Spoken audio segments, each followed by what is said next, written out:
I wanted to do a quick comparison and show you the evolution of the XDM to the XDM Elite. The XDM right here, this is an XDM 40, and these are no longer offered by Springfield Armory. It's a discontinued model. They now offer the XDM Elite, which is basically an XDM. It just has a little bit more fine tuning and bells and whistles to it, I guess, versus the original XDM, but not by much. So I'm going to go over that in this video. So the first thing I'm going to compare between the two is if you look at the slide serrations here between the two. Let me move so you can see a little bit better in the camera here. So you have your front serrations rear right here on the XDM, and then on the XDM Elite, the same right here, front and rear. They're not any deeper, but they're wider, and they have an angle cut, so they feel deeper, I guess, when I run my fingers over them.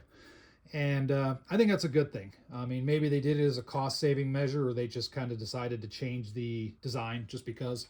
But the Elite model, I do like these serrations a little bit better, but these are perfectly serviceable. There's nothing wrong with it.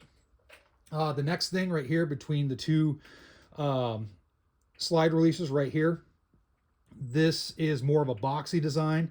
They both stick out about the same amount. Maybe this one sticks out just a hair more, but you can see this kind of has an angular swooping design. This is more of a box. And the most obvious difference when I flip them over is the XDM Elite is ambi. So that's good to go. I like the ambi slide release right there on newer guns. I think that's an awesome deal.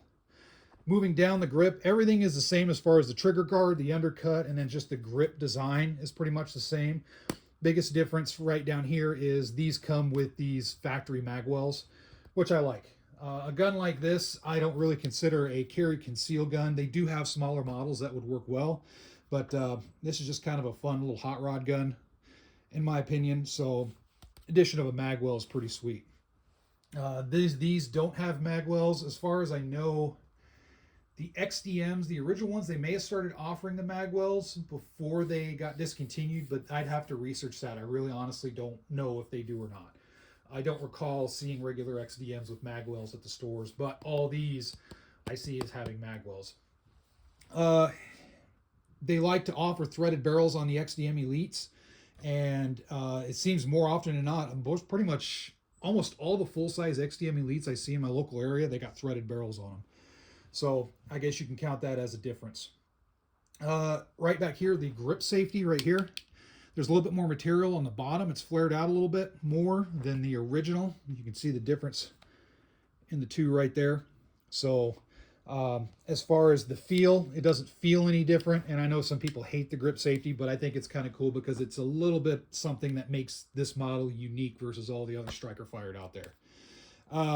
The trigger itself is the same, but on the XDM Elite, it's more like a flat face trigger, so it feels better. It feels a lot better in hand. I like the feel of flat face triggers. I really dig it.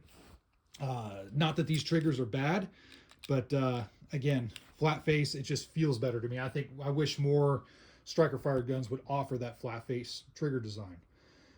As far as, other design, it's kind of the same. Other than that, I mean, obviously, yeah, these have optics ready, and every XDM Elite that I've seen for sale in my local area is optics ready. I don't know if there's any models that are just regular without optics ready, but I think they all are. So that's an obvious change right there. Everything else, the rail slots, all that stuff are about the same. You can see just the general design is the same. It's just pretty much an update. So I like them. The XDM lineup, especially the Elites, I think is pretty good because for about the same price as a standard Glock, you're getting a lot of things that are considered aftermarket, I guess, as far as threaded barrel, the magwell, all that good stuff. I think that's kind of a good deal, especially if you're looking for like a hot rod gun, a competition gun, a good range gun, home defense, maybe even a duty gun. These are duty ready in my opinion. On the other hand, the XDMs, they're discontinued, but like for example, I found this for $250. You can find these really, really cheap. I wouldn't discount, especially for $250. I mean, for the cost of two high points, I have a solid 40 caliber right here, a really good gun. So don't discount the old original XDs, or the XDMs rather. So anyway, there's just a quick little overview, just kind of showing the difference between the old XDM versus the newer Elite models. Not a lot has changed, but I think they went the right direction as far as the upgrades. So with that said, feel free to put your thoughts below as always, and stay safe out there.